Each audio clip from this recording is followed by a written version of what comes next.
Hi മക്കളെ, നമസ്കാരം. സ്മിത ടീച്ചറാണ്. +1 ഫിസിക്സിലെ 4ാമത്തെ ചാപ്റ്ററായ മോഷൻ ഇൻ എ പ്ലെയിനിലെ ഫോക്കസ് ഏരിയ ടോപ്പിക്സ് ആണ് ഇന്നത്തെ ക്ലാസ്സിൽ ഉൾപ്പെടുത്തിയിട്ടുള്ളത്. രണ്ട് ഫോക്കസ് ഏരിയകളാണുള്ളത്. ഒന്ന് സ്കെയിലേഴ്സ് ആൻഡ് വെക്ടേഴ്സ്, രണ്ട് പ്രൊജക്റ്റൈൽ മോഷൻ. പ്രൊജക്റ്റൈൽ മോഷൻ വളരെ ഇമ്പോർട്ടന്റ് ആണ്.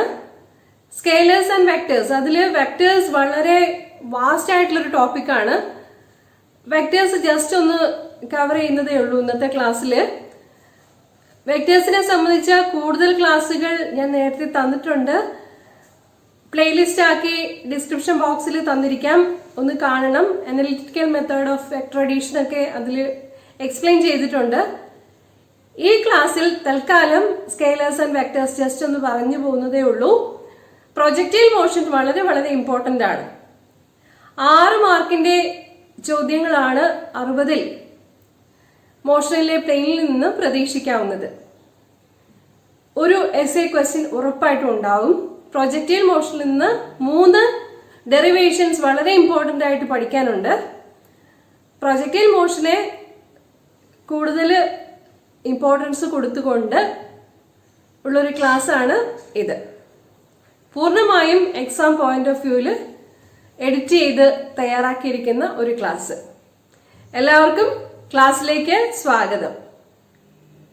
നീളം, വീതി എന്നിങ്ങനെ 2 അളവുകൾ പറയാവുന്ന മോഷനാണ് 2 ഡയമെൻഷണൽ മോഷൻ. 2 ഡയമെൻഷണൽ മോഷനിൽ നമ്മുടെ ഓബ്ജക്റ്റിന് പ്ലെയിനിന്റെ ഏത് ഡിറക്ഷനിൽ കൂടിയും മൂവ് ചെയ്യാവുന്നതാണ്. ഉദാഹരണങ്ങളിൽ നിന്ന് പ്ലെയിൻ എന്നാൽ എന്തെന്ന് വ്യക്തമാണ്. മേശ, ക്യാരം ബോർഡ്, പേപ്പർ തുടങ്ങിയവയുടെ പ്രതലങ്ങളിൽ കൂടിയുള്ള ചലനം 2 ഡയമെൻഷണൽ മോഷന് ഉദാഹരണങ്ങളാണ്. 2 ഡയമെൻഷണൽ മോഷൻ പറയുമ്പോഴും 3 ഡയമെൻഷണൽ മോഷൻ പറയുമ്പോഴും ഡിറക്ഷൻ വളരെ പ്രധാനമാണ്. 1 ഡയമെൻഷണൽ മോഷനിലാണെങ്കിൽ ആകെപ്പാടെ 2 ഡിറക്ഷൻസ് മാത്രം മതിയാവും, ഫോർവേഡ് ഡിറക്ഷനും ബാക്ക്വേർഡ് ഡിറക്ഷനും. ഡിറക്ഷൻ വിശദമാക്കുന്നതിന് വേണ്ടി ഇൻട്രൊഡ്യൂസ് ചെയ്തിട്ടുള്ള ഒരു പുതിയ കൺസെപ്റ്റാണ് വെക്ടർ എന്നത്. ഹയർ സെക്കൻഡറി സ്റ്റുഡൻസിനെ സംബന്ധിച്ചിടത്തോളം വെക്ടേഴ്സ് എന്നത് പുതിയൊരു കൺസെപ്റ്റ് ആയിരിക്കും. വെക്ടറിനെ കുറിച്ച് അത്യാവശ്യം ചില കാര്യങ്ങൾ നമുക്ക് മനസ്സിലാക്കാൻ ശ്രമിക്കാം. അളവ് പറയണം, ദിശ പറയേണ്ടതില്ല. അത്തരം ക്വാണ്ടിറ്റീസിനെയാണ് സ്കെയിലർ ക്വാണ്ടിറ്റീസ് അഥവാ അദിശ അളവുകൾ എന്ന് പറയുന്നത്. Example: speed, distance, temperature etcetera. ഇവിടെ ഒരു ക്യൂബിന്റെ വോളിയം കാണിച്ചിട്ടുണ്ട്. വോളിയം പറയുമ്പോൾ ദിശ സൂചിപ്പിക്കേണ്ടതിന്റെ ആവശ്യമില്ല. അതായത് വോളിയം എന്നത് ഒരു സ്കെയിലർ ക്വാണ്ടിറ്റിയാണ്, അദിശ അളവാണ്. ഓക്കെ. അതുപോലെ ടെമ്പറേച്ചർ നോക്കുമ്പോഴും ഡിറക്ഷൻ സൂചിപ്പിക്കേണ്ടതിന്റെ ആവശ്യമില്ല. So temperature also is a scalar quantity. അളവിനോടൊപ്പം ദിശയും പറയുന്നതാണ് വെക്ടേഴ്സ്. വെക്ടേഴ്സ് എന്നാൽ സദിശ അളവുകളാണ്. The quantities having both magnitude and direction are called vector quantities. Example: velocity, force, displacement etcetera. ഇവിടെ ഒരു വസ്തുവിന്റെ ഡിസ്പ്ലേസ്മെന്റ് 100 മീറ്റർ എന്ന് കാണിച്ചിരിക്കുന്നു. ഡിസ്പ്ലേസ്മെന്റിന്റെ ഡിറക്ഷൻ കാണിക്കുന്നതിന് ആരോ മാർക്ക് കൊടുത്തിട്ടുണ്ട്. ഒരു കാറിനെ മുന്നോട്ട് തള്ളുവാൻ 200 ന്യൂട്ടൺ ഫോഴ്സ് കൊടുക്കുന്നത് നോക്കുക. അതുപോലെ കാറിനെ പിന്നോട്ട് തള്ളുവാൻ 200 ന്യൂട്ടൺ ഫോഴ്സ് അപ്ലൈ ചെയ്യുന്നതും കാണിച്ചിട്ടുണ്ട്. 200 ന്യൂട്ടൺ എന്ന മാഗ്നിറ്റ്യൂഡിനൊപ്പം ഡിറക്ഷനും സൂചിപ്പിക്കേണ്ടത് കൊണ്ട് ഫോഴ്സ് ഒരു വെക്ടർ ക്വാണ്ടിറ്റിയാണ്. വ്യത്യസ്ത പാതകളിൽ ഒരു കാറിന്റെ ചലനം കാണിച്ചിട്ടുണ്ട്. കാറിന്റെ വെലോസിറ്റിയുടെ ഡിറക്ഷൻ ആരോ മാർക്ക് ഉപയോഗിച്ച് കാണിച്ചിരിക്കുന്നു. ക്ലിയർ? ഡിസ്പ്ലേസ്മെന്റ് വെക്ടർ കൂടി ഉറുമ്പിന്റെ ചലനം കാണിച്ചിരിക്കുന്നത് ശ്രദ്ധിക്കുക. ഉറുമ്പ് ഒരു സ്ഥലത്ത് നിന്നും മറ്റൊരു സ്ഥലത്തെത്തുന്നത് കാണുക. തുടങ്ങിയ പോയിന്റ് മുതൽ അവസാനിക്കുന്ന പോയിന്റ് വരെയുള്ള നേർരേഖാ ദൂരമാണ് ഉറുമ്പിന്റെ ഡിസ്പ്ലേസ്മെന്റ് കൊണ്ട് ഉദ്ദേശിക്കുന്നത്. Displacement is A vector quantity. It is the shortest distance between 2 points. ഒരു ഗ്രാഫ് വരച്ച് XY പ്ലെയിനിൽ കൂടിയുള്ള ഉറുമ്പിന്റെ ഡിസ്പ്ലേസ്മെന്റ് കാണാം. ആദ്യം ഉറുമ്പിന്റെ പൊസിഷൻ P ആയിരുന്നു. വെക്റ്റർ R ആണ് ഒറിജിനിൽ നിന്ന് Pയിലേക്കുള്ള പൊസിഷൻ വെക്റ്റർ. ഉറുമ്പ് ചലിച്ച് P1ലെത്തി. ഇവിടെ വെക്റ്റർ R1 എന്ന് കാണിച്ചിരിക്കുന്നതാണ് P1 എന്ന പോയിന്റിലേക്കുള്ള പൊസിഷൻ വെക്റ്റർ. ഒറിജിനിൽ നിന്നുള്ള ദൂരമായിട്ടാണ് ഈ പൊസിഷൻ വെക്റ്ററിനെ കാണിച്ചിരിക്കുന്നത്. പൊസിഷൻ എവിടെയാണെന്ന് സൂചിപ്പിക്കുന്നു. അതുതന്നെയാണ് പൊസിഷൻ വെക്റ്റർ. ഷോർട്ടസ്റ്റ് ഡിസ്റ്റൻസ് എന്നത് സ്ട്രെയിറ്റ് ലൈൻ ഡിസ്റ്റൻസ് ആണെന്ന് മനസ്സിലാക്കാലോ. വെക്റ്റർ ക്യാപിറ്റൽ R ആണ് ഉറുമ്പിന്റെ displacement from P to P1. Okay, vector R is the displacement vector here. Let's discuss equality of vectors. രണ്ട് വെക്ടറുകൾ തുല്യമാണെന്ന് പറയുന്നത് എപ്പോഴാണ്? If they have the same magnitude and the same direction. ഇവിടെ red കാറിന്റെയും blue കാറിന്റെയും വെലോസിറ്റിയുടെ മാഗ്നിറ്റ്യൂഡും ഡിറക്ഷനും ഒന്ന് തന്നെയാണ്. രണ്ടാമത്തെ കേസ് നോക്കുക. റെഡ് കാറിന്റെ ഓപ്പോസിറ്റ് ഡിറക്ഷനിലാണ് ബ്ലൂ കാർ മൂവ് ചെയ്യുന്നത്. അവയുടെ വെലോസിറ്റിയുടെ മാഗ്നിറ്റ്യൂഡ് ഒന്ന് തന്നെയാണ്, പക്ഷേ ഡിറക്ഷൻ ഓപ്പോസിറ്റ് ആണ്. അത്തരം വെക്ടേഴ്സ് ആണ് negative vectors. Okay, so A vector having the same magnitude but direction opposite to that of a given vector is called a negative vector. Let's see more about vectors. 2-dimensional മോഷനും 3-dimensional മോഷനും പഠിക്കുന്നതിന് വെക്ടേഴ്സിനെ കുറിച്ച് അറിയണമെന്ന് മനസ്സിലാക്കി. Vectors കൂട്ടുന്നത് എങ്ങനെയെന്ന് നോക്കാം. This method is called triangle method of vector addition or head to tail method. Different direction ഉള്ള A, B എന്നീ രണ്ട് വെക്ടറുകൾ പരിഗണിക്കുന്നു. നമുക്ക് vector A plus vector B കണ്ടുപിടിക്കണം.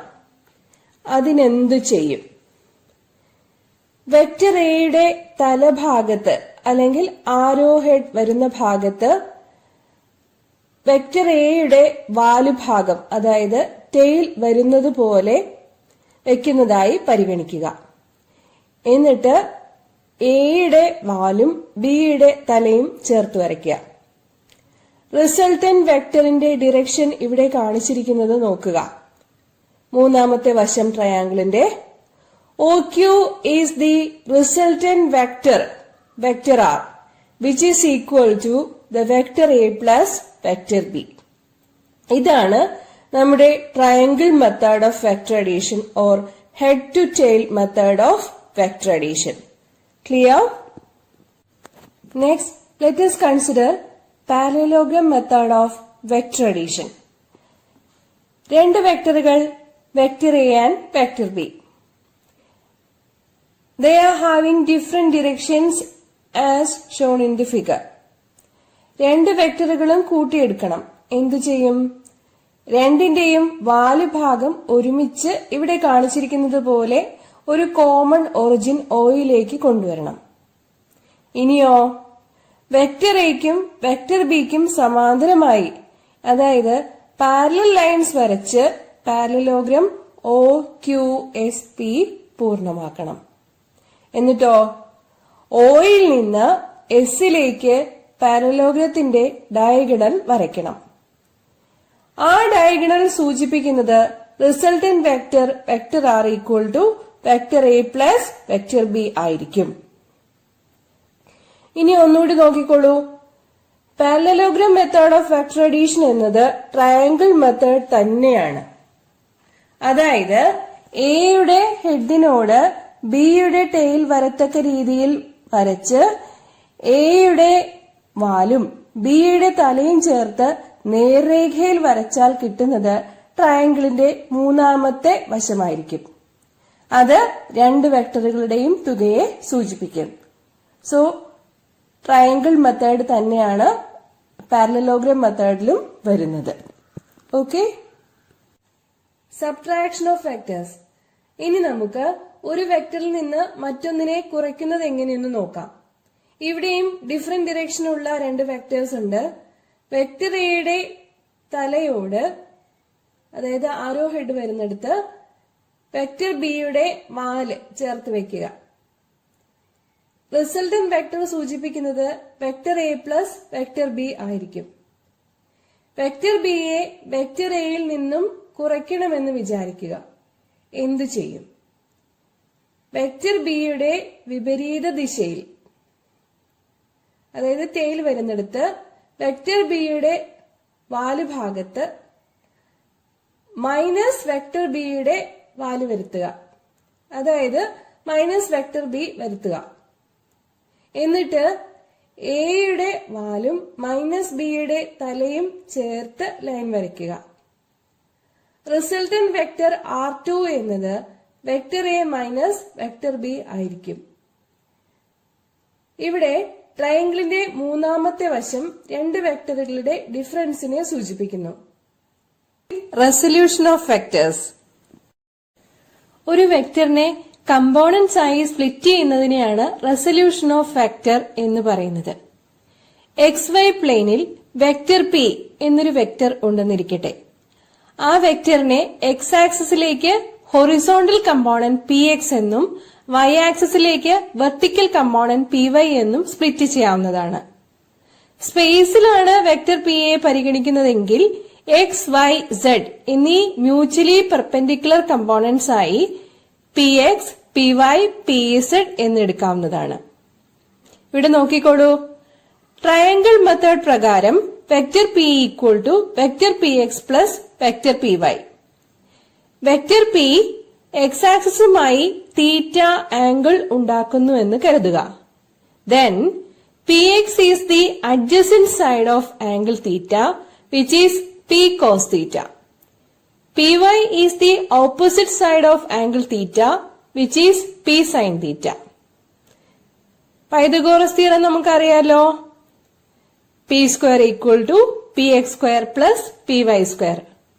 Or modulus of vector P equal to root of PX square plus PY square. Unit വെക്ടറുകളെ കുറിച്ച് കൂടി മനസ്സിലാക്കേണ്ടതുണ്ട്. X ആക്സിസിലേക്കുള്ള യൂണിറ്റ് വെക്ടർ ആണ് I ക്യാപ്, Y ആക്സിസിലേക്കുള്ള യൂണിറ്റ് വെക്ടർ ആണ് J ക്യാപ്, Z ആക്സിസിലേക്കുള്ള യൂണിറ്റ് വെക്ടർ ആണ് K cap. I cap, J cap, K cap ഇവ ഡിറക്ഷൻ സൂചിപ്പിക്കാനുള്ള യൂണിറ്റ് വെക്ടറുകളാണ്. അവയുടെ മാഗ്നിറ്റ്യൂഡ് ഒന്നാണ്. അതുകൊണ്ടാണ് അവയെ യൂണിറ്റ് വെക്ടേഴ്സ് എന്ന് പറയുന്നത്. Vector P equal to PXI plus PYJ എന്ന് എഴുതാവുന്നതാണ്. അത് 2 ഡയമെൻഷണൽ പ്ലെയിനിലെ കാര്യമാണ്. ഇനി 3 ഡയമെൻഷണൽ ആയിട്ട് സ്പേസിലാണ് വെക്ടർ P ഐ പരിഗണിക്കുന്നതെങ്കിൽ vector P equal to PX into I cap plus PY into J cap plus PZ into K cap ആയിരിക്കും. റെസൊല്യൂഷൻ ഓഫ് വെക്ടേഴ്സിന്റെ നിത്യജീവിതത്തിൽ നിന്നുള്ള ഏതാനും ഉദാഹരണങ്ങൾ ഇവിടെ കൊടുത്തിരിക്കുന്നത് ശ്രദ്ധിക്കുക. മോഷൻ ഇൻ എ പ്ലെയിൻ എന്ന 4-ാം അധ്യായത്തിന്റെ ഏറ്റവും പ്രധാനപ്പെട്ട ടോപ്പിക്കാണ് പ്രൊജക്റ്റൈൽ മോഷൻ. വളരെ എളുപ്പമുള്ള 3 ഡെറിവേഷനുകൾ ഇന്ന് നമുക്ക് പഠിക്കാം. പ്രൊജക്റ്റ് ചെയ്തുവിട്ട വസ്തുവിനെയാണ് പ്രൊജക്റ്റൈൽ എന്ന് പറയുന്നത്. An object that is in flight after being thrown or projected is called a projectile. Projectile എന്നത് ഒരു ഫുട്ബോൾ ആവാം, ക്രിക്കറ്റ് ബോളോ ബേസ്ബോളോ മറ്റെന്തെങ്കിലും ആവാം. Okay, motion in a plane വിശദീകരിക്കുന്നതിന് 2 കമ്പോണന്റ്സ് വേണമെന്ന് നമുക്കറിയാം. പ്രൊജക്റ്റൈൽ മോഷനിലും 2 കമ്പോണന്റ്സ് ആയിട്ടാണ് മോഷൻ വിശദീകരിക്കുന്നത്. Projectile motion is a case of motion in a plane. Projectile motion is a result of two separate simultaneously occurring components of motion. ഏതെല്ലാമാണ് ആ components? Horizontal ഡയറക്ഷനിലെ component നോക്കുക, അതിന് acceleration ഇല്ലെന്ന് കാണാവുന്നതാണ്. വെർട്ടിക്കൽ മോഷൻ എന്ന് പറയുന്നത് ഗുരുത്വാകർഷണ ത്വരണം, അതായത് ആക്സിലറേഷൻ ഡ്യൂ ടു ഗ്രാവിറ്റി കാരണമായിട്ടുള്ളതാണ്. ഒരു പ്രൊജക്ടൈലിന്റെ മോഷനെ സ്വാധീനിക്കുന്ന ഘടകം ആക്സിലറേഷൻ ഡ്യൂ ടു ഗ്രാവിറ്റി മാത്രമാണ് പ്രൊജക്ട് ചെയ്ത് വിട്ടുകഴിഞ്ഞാൽ. ഓക്കെ, പ്രൊജക്ടൈൽ മോഷനിലെ ഹൊറിസോണ്ടൽ കമ്പോണന്റിന്റെയും വെർട്ടിക്കൽ കമ്പോണന്റിന്റെയും ഇൻഡിപെൻഡൻസിയെ കുറിച്ച് വിശദീകരിച്ചത് മഹാനായ ശാസ്ത്രജ്ഞൻ ഗലീലിയോ അദ്ദേഹത്തിന്റെ dialogue on the great world സിസ്റ്റത്തിൽ 1632 പ്രൊജക്ട് ചെയ്ത് വിട്ടുകഴിഞ്ഞാൽ വസ്തുവിന്റെ ചലനത്തെ സ്വാധീനിക്കുന്നത് ഗുരുത്വാകർഷണ ത്വരണം മാത്രമാണ്. A body is projected into air and is allowed to move under the influence of gravity is a projectile. Okay. Here in the figure, u is the velocity of projection and theta is the angle of projection. Projectile പോകുന്ന path കണ്ടോ? ആ ഷേപ്പിന് പറയുന്ന പേര് പരാബിള എന്നാണ്. Trajectory of A projectile is A പരാബിള. ആദ്യത്തെ ഡെറിവേഷനിലേക്ക് കടക്കുന്നു. Simple ആണ്. നമുക്കൊരു പ്രൊജക്ടൈലിനെ പരിഗണിക്കാം. u is the velocity of projection and theta is the angle of projection. Velocity ഒരു വെക്ടർ ആയതുകൊണ്ട് പ്ലെയിനിൽ അതിനെ ഹൊറിസോണ്ടൽ കമ്പോണന്റും വെർട്ടിക്കൽ കമ്പോണന്റുമായിട്ട് റിസോൾവ് ചെയ്യാൻ സാധിക്കുമെന്ന് നമുക്കറിയാം. u cos theta is the horizontal component of velocity and u sin theta is the vertical component of velocity. Vertical ഡയറക്ഷനിൽ പ്രൊജക്ടൈലിന് കിട്ടുന്ന മാക്സിമം ഹൈറ്റിനെയാണ് വെർട്ടിക്കൽ ഹൈറ്റ് h കൊണ്ട് സൂചിപ്പിച്ചിരിക്കുന്നത്. ഇവിടെ വെർട്ടിക്കൽ കമ്പോണന്റിന്റെ വെലോസിറ്റി u sin theta മാത്രമേ പരിഗണിക്കേണ്ടതുള്ളൂ. Vertical displacement കണ്ടുപിടിക്കുന്നതിന് v² = u² + 2as എന്ന വെലോസിറ്റി ഡിസ്പ്ലേസ്മെന്റ് റിലേഷൻ പരിഗണിക്കാം. പ്രൊജക്ടൈൽ താഴെ പതിച്ചു കഴിഞ്ഞാൽ അതിന്റെ ഫൈനൽ വെലോസിറ്റി v = 0 ആണ്, അല്ലെ? റെസ്റ്റിലാവുകയാണ്. അപ്പോ ഫൈനൽ വെലോസിറ്റി v = 0. പ്രൊജക്ടൈൽ മോഷനില് വെർട്ടിക്കൽ മോഷന് വേണ്ടിയിട്ട് മുകളിലേക്ക് ആണ് പരിഗണിക്കുന്നത്. അങ്ങനെയായതുകൊണ്ട് ആക്സിലറേഷന്റെ ഡിറക്ഷൻ എന്ന് പറയുന്നത് നെഗറ്റീവാണ്. നമുക്കറിയാം ഗുരുത്വാകർഷണ ത്വരണം g എല്ലായ്പ്പോഴും ഭൂമിയുടെ കേന്ദ്രത്തിലേക്കാണ്. അപ്പോ താഴത്തേക്കുള്ള ഡിറക്ഷനാണ് പോസിറ്റീവായിട്ട് എടുക്കുന്നത്. മുകളിലേക്ക് ഉള്ള മോഷൻ ആവുമ്പോൾ acceleration a = -g. Acceleration due to ഗ്രാവിറ്റിയുടെ ഓപ്പോസിറ്റ് ഡിറക്ഷനിലേക്കാണ് കൊടുക്കേണ്ടത്. ഇവിടെ വെർട്ടിക്കൽ ഡിസ്പ്ലേസ്മെന്റ് s = h ആണ്. ഇനി വാല്യൂസ് എല്ലാം കൊടുക്കാം. v² = u² + 2as ൽ കൊടുക്കുമ്പോ 0 = u sin theta the whole square plus 2 × -g × h എന്ന് കിട്ടും. 2gh = u² sin² theta or h = u² sin² theta divided by 2g. ഇതാണ് ഇതിന്റെ എക്സ്പ്രഷൻ, നമ്മുടെ വെർട്ടിക്കൽ ഹൈറ്റിനുള്ള എക്സ്പ്രഷൻ. ഓക്കെ, ഹൊറിസോണ്ടൽ ഡയറക്ഷനിലെ ഡിസ്പ്ലേസ്മെന്റ് ഉണ്ടാവുന്നതിന് പ്രൊജക്ടൈൽ എത്ര സമയം വായുവിലുണ്ട് എന്ന് പറയുന്നതാണ് അതിന്റെ time of flight. The time taken by the projectile to cover the horizontal range is called the time of flight. ഇവിടെയും നമ്മൾ വെലോസിറ്റിയുടെ vertical component u sin theta ആണ് പരിഗണിക്കുന്നത്. Let us consider the position time relation. S is equal to ut plus half at². Horizontal ഡയറക്ഷനിൽ മാത്രമാണ് displacement ഉള്ളത്. ഇവിടെ നമ്മൾ വെർട്ടിക്കൽ ഡിറക്ഷൻ ആണ് പരിഗണിക്കുന്നത്. അതുകൊണ്ട് vertical displacement s is equal to 0 ആയിരിക്കും. വെർട്ടിക്കൽ കേസിൽ മുമ്പ് സൂചിപ്പിച്ചതുപോലെ തന്നെ a = -g ആണ്. Acceleration due to gravity negative ആയിട്ടാണ് എടുക്കുന്നത്. ആക്സിലറേഷന്റെ വാല്യൂ -g ആണ്. u sin theta ആണ്. Time of flight capital T അതാണ് നമ്മുടെ സ്മോൾ ടിക്ക് വേണ്ടിയിട്ട് സബ്സ്റ്റിറ്റ്യൂട്ട് ചെയ്ത് കൊടുക്കേണ്ടത്. അപ്പൊ എന്താ കിട്ടുക? ഇക്വേഷനിൽ കൊടുക്കുമ്പോൾ കിട്ടുന്നത് 0 equal to U sine theta into capital T minus half G T square എന്നായിരിക്കും. Half G T square equal to U sine theta into T. T T രണ്ടു വശത്തും ക്യാൻസൽ ആയി പോകും. പിന്നെ ഉള്ളത് T equal to 2u sine theta by G എന്നായിരിക്കും. Okay, ഇനി നമുക്ക് ഹൊറിസോണ്ടൽ റേഞ്ചിന്റെ ഡെറിവേഷൻ നോക്കാം. തുടക്കത്തിൽ തന്നെ സൂചിപ്പിച്ച കാര്യം ഓർക്കണം. ഹൊറിസോണ്ടൽ ഡയറക്ഷനിലെ വെലോസിറ്റി യു കോസ് തീറ്റ എന്നുള്ളത് കോൺസ്റ്റന്റ് ആണ്.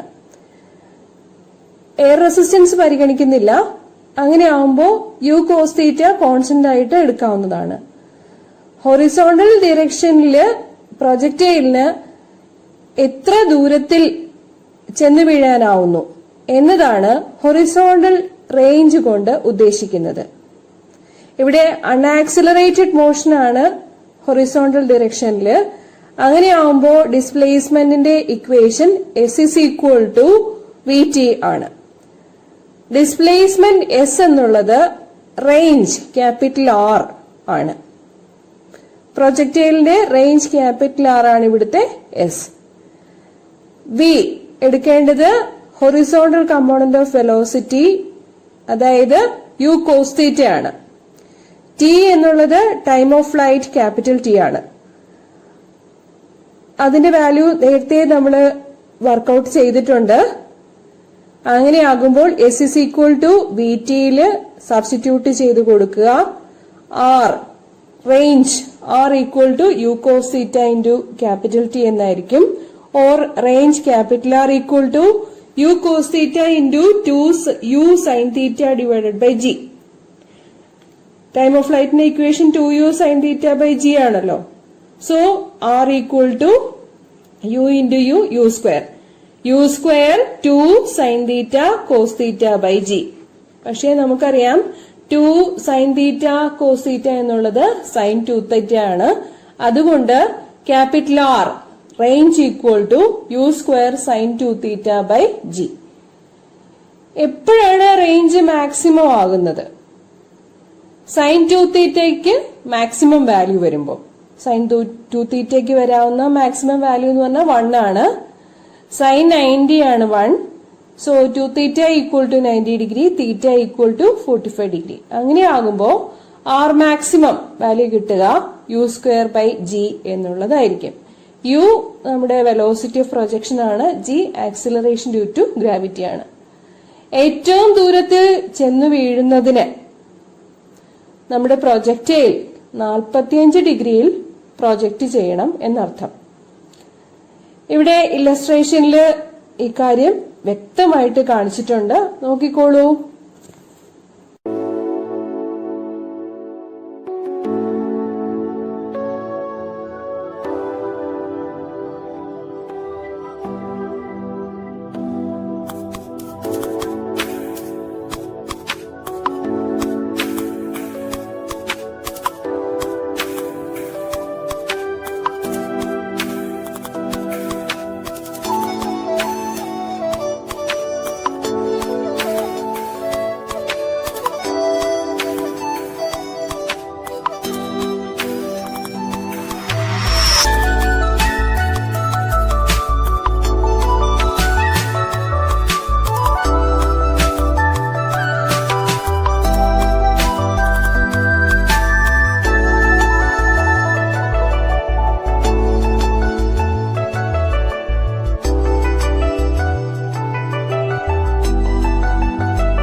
ഇന്നത്തെ ക്ലാസ്സിൽ പറഞ്ഞു തന്ന പ്രൊജക്ടൈൽ മോഷൻ വളരെ ഇമ്പോർട്ടന്റ് ആണ്. എസ്എ ക്വസ്റ്റ്യൻ ആയിട്ട് തീർച്ചയായിട്ടും പ്രതീക്ഷിക്കാവുന്ന ഒന്നാണ്. ഷോർട്ട് ക്വസ്റ്റ്യൻസും ഉണ്ടാവും, പ്രോബ്ലംസും ഉണ്ടാവും. അടുത്ത ക്ലാസ്സിൽ ഫ്ലൂയിഡ്സിലെ ഫോക്കസ് ഏരിയ ടോപ്പിക്സ് ആണ് ഡിസ്കസ് ചെയ്യുന്നത്. നന്ദി, നമസ്കാരം.